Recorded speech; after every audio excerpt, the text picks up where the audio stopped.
Assalamualaikum warahmatullahi wabarakatuh.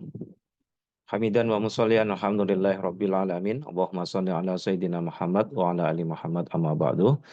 Teman-teman mahasiswa yang mengikuti kuliah mata kuliah studi peradaban Islam, pada pertemuan yang ketiga ini saya akan menyampaikan beberapa hal tentang kesaksian-kesaksian dari para ahli Islam, orientalis Islam. Jadi bukan berasal dari umat Islam, tetapi dari para ilmuwan orientalis barat yang mengakui keagungan Rasulullah Muhammad SAW. Maka di antara keagungan Rasul itu adalah sejarah hidupnya itu terbuka untuk semua orang. Seolah beliau hidup di dalam ruangan kaca yang tidak ada rahasia di sana. Semua tampak transparan, semua jujur di hadapan semesta alam. Setiap individu itu mengetahui detail-detail sejarah hidup Rasulullah. Peristiwa-peristiwa sepanjang hidupnya. Beliau bersama umatnya sepanjang siang dan malam. Saat tidur, saat bangun, saat sholat, saat puasa, saat zikir, saat haji, bahkan hingga saat makan dan minum. Sehingga para ahli mengatakan seluruh aspek hidup dan kepri kehidupan Muhammad semuanya contoh dan teladan bagi umat. Setiap orang yang berakal dan adil, maka pasti dia akan mengetahui bahwa sosok teragung sepanjang sejarah umat manusia yang paling banyak dikaji, yang paling banyak disorot secara ketat adalah Rasulullah Muhammad SAW. Beliau senantiasa bersama umatnya dalam kondisi susah maupun senang. Selalu ada hikmah dari setiap peristiwa yang terjadi. Baik berupa nasihat, baik berupa arahan, bimbingan untuk umatnya. Lantas, adakah orang lain di dunia ini yang mampu menyaingi keagungan Rasulullah Muhammad SAW? Teman-teman mahasiswa sekalian, meskipun banyak celaan, pendustaan, keraguan, dan pemalsuan yang ditujukan kepada diri Rasulullah Muhammad, tetapi pendapat, kesaksian, penghargaan tertinggi sepanjang sejarah manusia tetap memihak kepada Rasulullah. Berikut risalah, berikut ajarannya, berikut agamanya, kekalnya yang berjasa bagi segenap umat manusia. Teman-teman sekalian, mahasiswa pasca sarjana yang dimuliakan oleh Allah, saya nanti akan mempersilahkan Anda untuk membaca kesaksian-kesaksiannya, referensi-referensi yang ditulis oleh para ilmuwan orientalis barat. Agar Anda tahu bahwa Allah benar-benar meninggikan sebutan namanya di semesta alam. Tidak hanya kaum muslimin, tetapi non-muslim dari semua agama, keyakinan, kebudayaan, peradaban, ras, golongan telah bersaksi tentang sosok yang agung, yaitu Rasulullah Muhammad SAW. Saya ambil contoh misalnya, seorang penulis Inggris, namanya Bernard Shaw. Dia berkata dalam bukunya Muhammad.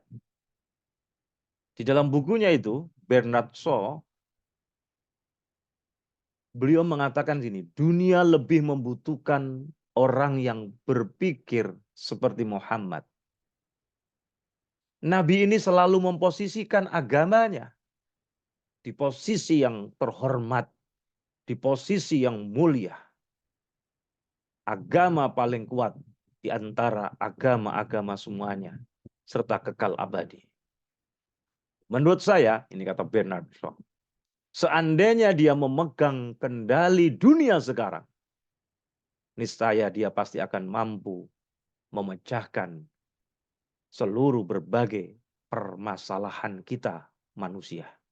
sehingga menjamin kesejahteraan, kebahagiaan yang diidamkan oleh umat manusia. Ini kesaksian dari seorang penulis Inggris namanya Bernard Shaw. Ada lagi tokoh orientalis dunia namanya Michael Hart, ya, berkata di dalam bukunya 100 tokoh paling berpengaruh di dalam sejarah. Bukunya sudah diterjemahkan dan sudah masuk Indonesia dengan judul 100 tokoh paling berpengaruh di dalam sejarah. Ketika dia ditanya oleh para wartawan internasional, kenapa engkau menempatkan Muhammad dari 100 tokoh dunia nomor 1? Kenapa tidak Isa? Kenapa tidak Newton? Kenapa tidak Thomas Alva Edison?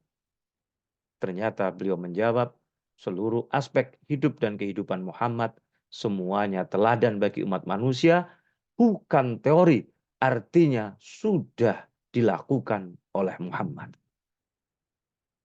Jatuhnya pilihan saya, kata Michael Hart, pada Muhammad untuk menempati nomor 1 sebagai sosok yang paling penting, sebagai sosok yang paling agung di dalam sejarah.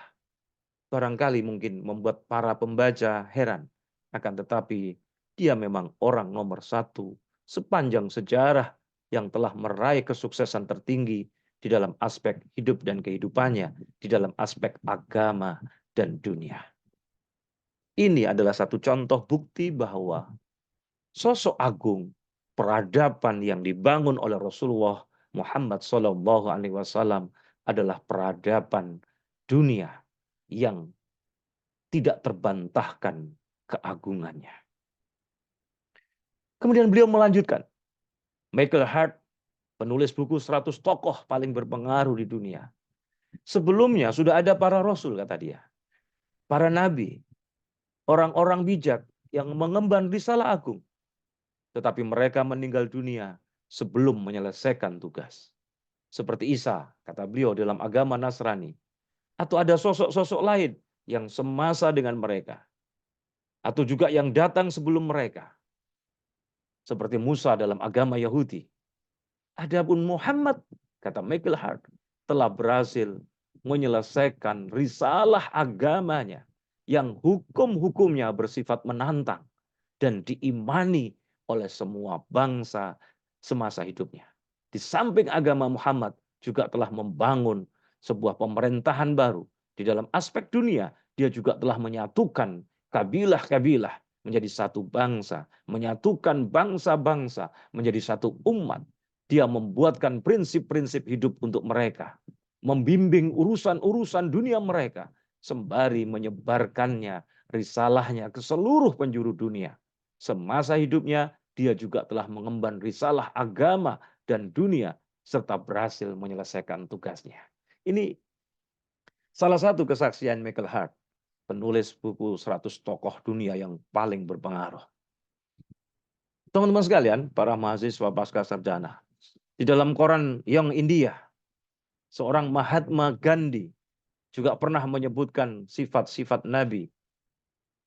Beliau mengatakan begini, saya mengetahui sifat-sifat orang yang tak dapat dipungkiri. Telah menarik hati jutaan manusia, kata Muhammad Gandhi. Saya sangat meyakini bahwa pedang bukanlah media yang menjadikan Islam menempati posisi mulianya. Namun karena kesederhanaan sang Rasul, sang Nabi Muhammad yang menepati janji, ikhlas, berani, serta percaya diri. Dan sifat-sifat inilah yang membukakan jalan di dalam menghadapi berbagai rintangan, bukan pedang. Usai membaca juz kedua kehidupan sang Rasul, saya pun merasa sedih sebab tidak ada maklumat tambahan tentang kehidupan agungnya. Ini seorang Mahatma Gandhi. Seorang filosof Inggris, Thomas Carlyle, berkata dalam bukunya Para Pahlawan, ya, merupakan satu aib bagi individu yang berperadaban zaman sekarang, kata filosof Inggris Thomas Carlyle ini. Ketika menerima tuduhan sebagian kalangan bodoh yang hasad bahwa agama Islam adalah dusta, Muhammad pembohong, Muhammad bukanlah seorang nabi. Seorang filosof Inggris, Thomas Carlyle, mengatakan, sungguh kita harus memerangi pernyataan-pernyataan tolol dan memalukan seperti ini. Ini menunjukkan sebuah kesaksian yang jujur dari orang-orang orientalis baras.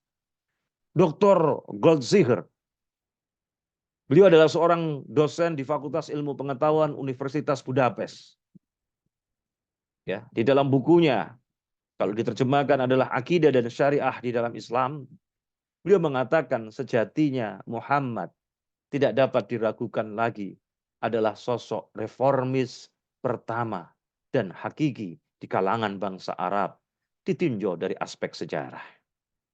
Teman-teman sekalian, harusnya kita menjadi bangga dan harusnya kita kembali semangat mengkaji warisan baginda Rasulullah Muhammad SAW.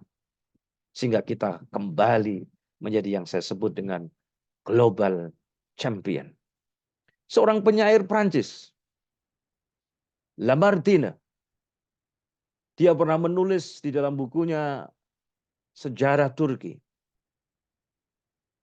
Di dalam buku itu, dia mengatakan seandainya yang menjadi standar kejeniusan manusia adalah pencapaian yang tinggi serta kesuksesan yang gemilang dengan minimnya media pendukung. Lantas siapakah di antara para pembesar sejarah modern yang berani, kata dia, menyamai kejeniusan Nabi ini? Dia mengatakan Nabi ini adalah Nabi Muhammad SAW. Para pembesar itu telah menciptakan senjata, membuat undang-undang, mendirikan peradaban. Mereka lah tidaklah menuai kecuali keagungan yang usang dan akhirnya runtuh di antara mereka. Adapun Nabi ini, adapun Nabi Muhammad, dia tidak hanya sekedar memimpin rakyat, tidak hanya sekedar pejabat, memimpin pasukan, membuat hukum, mendirikan pemerintahan, membangun peradaban yang agung. Akan tetapi, dia Muhammad membimbing jutaan manusia di wilayah yang kala itu sepadan dengan sepertiga luas bumi. Tidak hanya itu, dia juga menghapuskan tradisi berkorban untuk berhala, mengundi nasib dengan anak panah, serta membatalkan agama, pemikiran, dan keyakinan yang rusak. Dia telah bersabar, dia telah tegar sampai meraih kemenangan dari Allah Subhanahu wa taala. Seorang penyair Prancis, Lamartine, di dalam buku Sejarah Turki memberikan kesaksian yang luar biasa. Teman-teman sekalian, para mahasiswa Paskah, kita bisa belajar nanti ketika kita belajar di dalam sejarah peradaban Islam ini. Kita bisa ambil sesuatu yang luar biasa, hikmah yang luar biasa untuk menatap masa depan, untuk merajut impian besar, untuk membangun kembali peradaban yang agung. Sebagaimana kesaksian para orientalis barat tadi. Seorang Montgomery Watt berkata dalam bukunya Muhammad di Mekah. Di dalam bukunya itu beliau mengatakan gini, sesungguhnya laki-laki ini, yang dimaksud laki-laki ini adalah Muhammad, sudah siap menanggung penindasan demi membela akidah, akhlak mulia bagi orang-orang yang percaya kepadanya, bagi orang-orang yang mengikutinya dan menganggapnya sebagai pemimpin mereka. Selain itu, dia juga memiliki kelebihan lain yang sangat banyak, dan semua itu menunjukkan adanya keadilan, adanya kemurnian jiwa di dalam diri Muhammad. Pendapat yang mengatakan bahwa Muhammad ini dan ini adalah pendapat yang keliru. Tidak seorang pun pembesar barat sepanjang sejarah yang memperoleh penghargaan seperti yang diperoleh Muhammad. Seorang orientalis Prancis, Gustave Le Bon, berkata dalam bukunya Peradaban Arab, beliau mengatakan Muhammad menyikapi berbagai perlakuan buruk, penyiksaan dengan sabar dan lapang dada. Muhammad memperlakukan kaum Quraisy yang menjadi musuhnya selama 20 tahun dengan lembut dan baik. Dia menyelamatkan mereka dari unjuk rasa sahabat-sahabatnya yang dengan susah payah. Dia menghilangkan gambar-gambar di Ka'bah dan membersihkannya dari 360 patung yang diperintahkan untuk dihancurkan. Lalu dia menjadikan Ka'bah sebagai tempat ibadah agama Islam hingga sekarang. Teman-teman sekalian, dan masih banyak kesaksian ilmuwan-ilmuwan orientalis barat yang masih jujur. Ini membuat kita umat Islam harus semangat mengkaji lagi peradaban-peradaban Islam yang agung ini. Sebagai bahan untuk kembali bangkit. Sebagai bahan untuk kembali dengan Islam inilah seharusnya memang rahmatan lil alamin akan benar-benar terjadi. Tidak hanya dinikmati oleh kaum muslimin. Tetapi seluruh umat manusia bahkan alam semesta ini. Beliau juga melanjutkan lagi Gustav Le Bon. Dia juga berkata, apabila harga diri manusia dinilai dari keagungan prestasi, maka Muhammad adalah manusia yang paling agung sepanjang sejarah umat manusia.